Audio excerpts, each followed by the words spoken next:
नमस्कार, मैं हूं जितेंद्र खिलनानी और आप देख रहे हैं मुद्दों की बात सच के साथ सिर्फ हिंदुस्तान मेल न्यूज पर। आज हम आपकी मुलाकात करवाने वाले हैं इंदौर नगर अनुसूचित जाति एवं निगम कर्मचारी कामगार संघ के संयोजक से, जिनका नाम है श्री महेश गोहर जी। महेश जी, आपका बहुत बहुत स्वागत है हिंदुस्तान मेल न्यूज में। इंदौर नगर अनुसूचित जाति एवं निगम कर्मचारी कामगार संघ की रचना हुई थी 1942 में, जब श्री बाबा साहब अंबेडकर जी इंदौर आए थे। फिर बाद में इसका नाम बदलकर हरिजन कामगार संघ हुआ, लेकिन जब हरिजन शब्द असंवैधानिक हो गया उसके बाद अब इसका नाम इंदौर नगर अनुसूचित जाति एवं निगम कर्मचारी कामगार संघ है।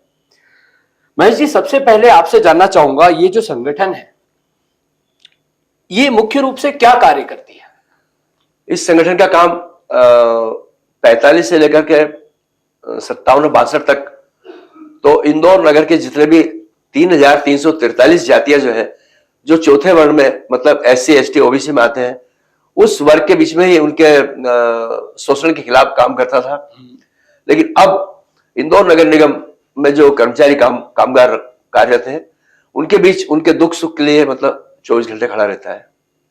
अच्छा, और इसके अलावा जैसे अगर मैं बात करूं विकास कार्य में, जितना भी विकास कार्य चल रहा है, इंदौर शहर की बात करूं, इंदौर शहर में इतना विकास कार्य चल रहा है, तरह तरह के नए कार्य हो रहे हैं, नए प्रोजेक्ट्स चल रहे हैं, बाहरी कार्यों में इस संगठन की क्या भूमिका रही है? इंदौर नगर निगम के जो कर्मचारी हैं और कर्मचारियों के साथ साथ जो हमारा जो संगठन है, वो निगम के कर्मचारियों के हित में तो काम करता ही है, लेकिन नगर निगम के कर्मचारियों के बच्चों के हित में भी वो काम करता है। जैसे उनके बच्चे जो क्वालिफाइड है, पढ़े लिखे लोग हैं और उनका उज्जवल भविष्य दिख रहा है, उनके मार्क्स अच्छे हैं, 70% से ज्यादा है, तो हमारे संगठन ने उनको बाहर जैसे अमेरिका है, इंग्लैंड है, चाइना है, ऑस्ट्रेलिया है, ऐसे अन्य जो देश है, 9 देश करीब है, वहां बच्चों के पढ़ाई के लिए हम लोग उनकी मदद करते हैं, उनको पढ़ाने के लिए भिजवाते हैं और शासन से करीब करीब 1 करोड़ रुपए तक उनका अनुदान दिलवाने की पूरी पहल करते हैं। बहुत बहुत बधाई हो, आप इतना अच्छा कार्य कर रहे हैं छात्र छात्राओं के लिए, होनहार छात्र छात्राओं के लिए।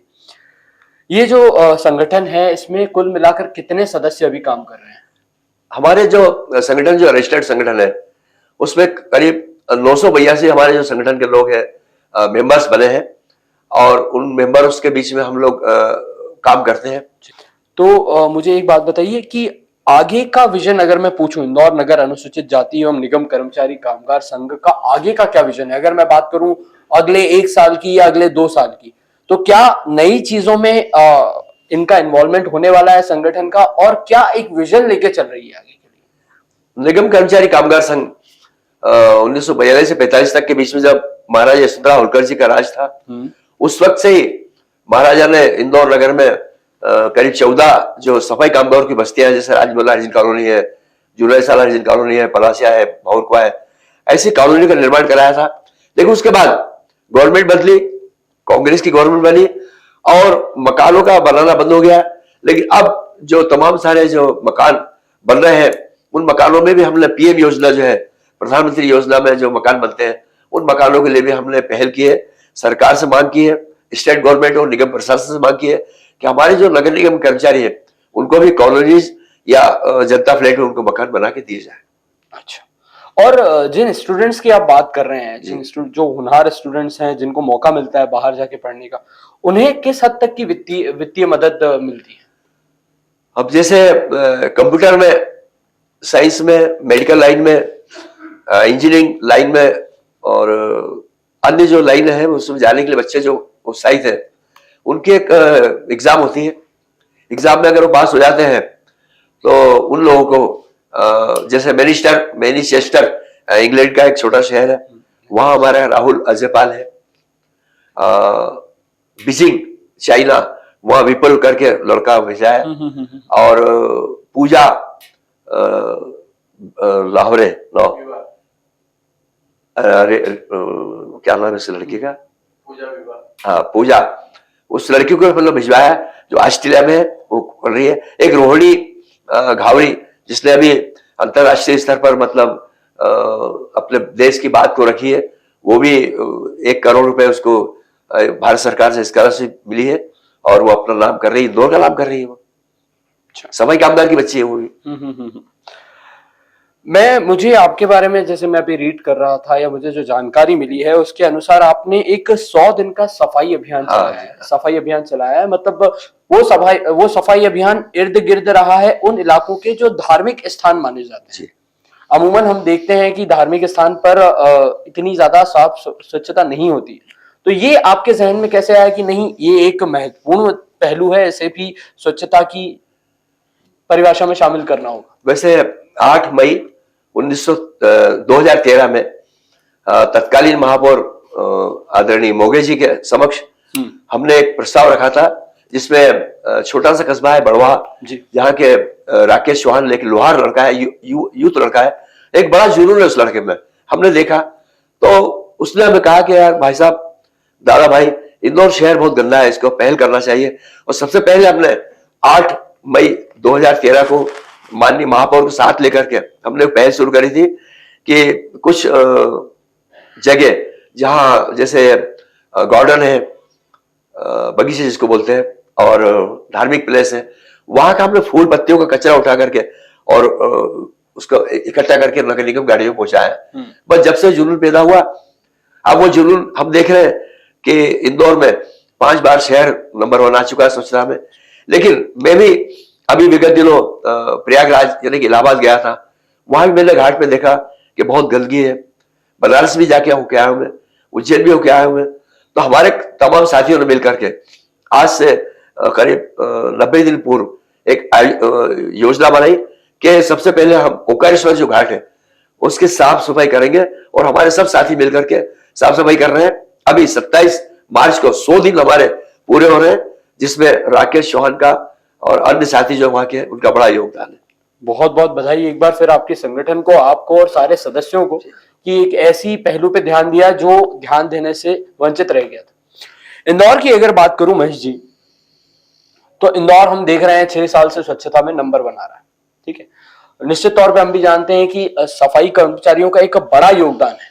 साथ ही आज तो जो रहवासी हैं उनकी भी ऐसी आदत हो गई है कि जब तक डस्टबिन ना मिले वो कचरा नहीं फेंकते, मतलब अपनी जेब में रख लेना उचित समझते हैं। तो अहम भूमिका, जो पहली भूमिका निभाई वो सफाई कर्मचारियों ने निभाई, बाद में आदत पड़ी। तो ऐसे में सफाई कर्मचारियों की भूमिका को देखते हुए क्या आप मानते हैं कि ये गलत है कि वो स्थायी बेस पे काम नहीं करते हैं? अभी निगम में जो सफाई कर्मचारी हैं वो स्थायी नहीं हुए हैं अभी तक, सारे कर्मचारी अभी तक स्थायी नहीं हुए। तो इस पे आपकी क्या प्रतिक्रिया?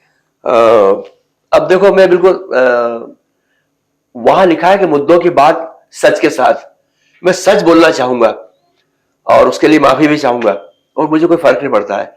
सच्चाई यह है कि इंदौर नगर निगम की स्वच्छता सफाई का काम सारा का सारा दलालों के हाथ में दे दिया है, जिनको हम ठेकेदार भी कह सकते हैं। आउटसोर्स पे उनको काम कराया जा रहा है। वो लोग पूरे 12-12, 24-24 घंटे काम कर रहे हैं, उनको साप्ताहिक छुट्टी भी नहीं मिल पा रही है, और उनको जो वेतन मिलना चाहिए वो वेतन भी नहीं मिल पाया। वैसे लेबर एक्ट के अनुसार 1 सप्ताह में 1 बार उस कर्मचारी को, कामगार को छुट्टी मिलना चाहिए, जो ये लोग नहीं दे रहे हैं। स्थायी करना चाहिए। 20-20 साल से लोग अभी भी अस्थायी तौर पर ये लोग काम कर रहे हैं। उनको स्थायी करने का मुद्दा हमने कई दिनों से उठा रखा है, अब वो नहीं उठा पा रहे हैं। अब रहा सवाल कचरे का। कचरा, लेबर एक्ट में कानून बना है कि जो कंपनी प्रोडक्ट करती है, उत्पादन करती है, उसको बीमा राशि देना चाहिए। अब हमारे सफाई कामगार जो कचरा इकट्ठा करते हैं और कचरा इकट्ठा करके उसका खाद बनाते हैं, कचरे से गैस बन रही है, यानी प्रोडक्शन हो रहा है।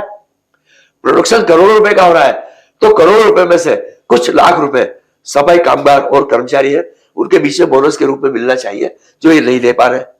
इसका भी हमने मतलब प्रतिवाद किया है। नहीं, ये बहुत अच्छी पहल है और इसकी जरूरत भी थी, और उम्मीद करता हूं कि जल्द ही जो आप ये प्रयास कर रहे हैं वो रंग लाए, और जितने भी हमारे सफाई कर्मचारी हैं, जो कि एक मुख्य नायक है हमारी स्वच्छता जो रथ है जो चल रहा है 6 सालों से। और सर एक चीज और है मेरे जहन में कि अभी जनवरी में प्रवासी भारतीय सम्मेलन हुआ था, उस दौरान सौंदर्यीकरण को लेकर काफी खर्चा हुआ था, मतलब इंदौर के पूरे शहर को अगर मैं परसेंटेज में आपसे पूछूं तो उस दौरान, उस सौंदर्यीकरण के दौरान कितना उछाल आया उसके सौंदर्यीकरण में देश? मैं फिर माफी चाहते कहूंगा आपसे कि अभी विगत कुछ राजनीतिक लोगों ने, कुछ सोशल वर्कर्स लोगों ने आईटी के अंदर एक जानकारी मांगी थी कि किस रोड पर कितने पौधे लगाए गए हैं, शहर को स्वच्छ साफ बनाने के साथ साथ सुंदर दिखाने में कितना रुपया खर्च किया गया है। लेकिन प्रशासन ने यह कह दिया है कि वो पूरी पूरी फाइल जल गई है। ये आपके नॉलेज में होगा। अब इस बात से बिल्कुल साफ जाहिर होता है कि हमने सिर्फ दिखावा करा है। शहर को सुंदर बनाने के लिए बहुत सारी संस्थाएं, हम लोग भी विगत 50 साल से पूरे शहर में हमारे जो संगठन है, उनके जो पुरोधा है, जो गुजर गए नहीं रहे, उनकी मेमोरी में, उनकी याद के लिए हम लोग प्रतिवर्ष सैकड़ों पेड़ लगा देते हैं। और सैकड़ों पेड़ काट रही सरकार। कुंडे जो सजावटी पौधे लाए थे, आज लगाए, कल भारतीय प्रवासी बाहर लौटे, वो उठा के ले गए लोग। कुल मिलाकर अभी और क्या क्या सुधार की जरूरत आप देखते हैं इंदौर में? अगर मैं आपसे पूछूं नंबर की, नहीं इतनी चीजें हैं जिनमें और भी ज्यादा जरूरत है। मैं मानता हूं हम भी देखने को आता है विकास हो रहा है, लेकिन और क्या सुधार की जरूरत है जो बाकी रह गई? इस इंदौर शहर में सबसे ज्यादा सुधार की जरूरत है।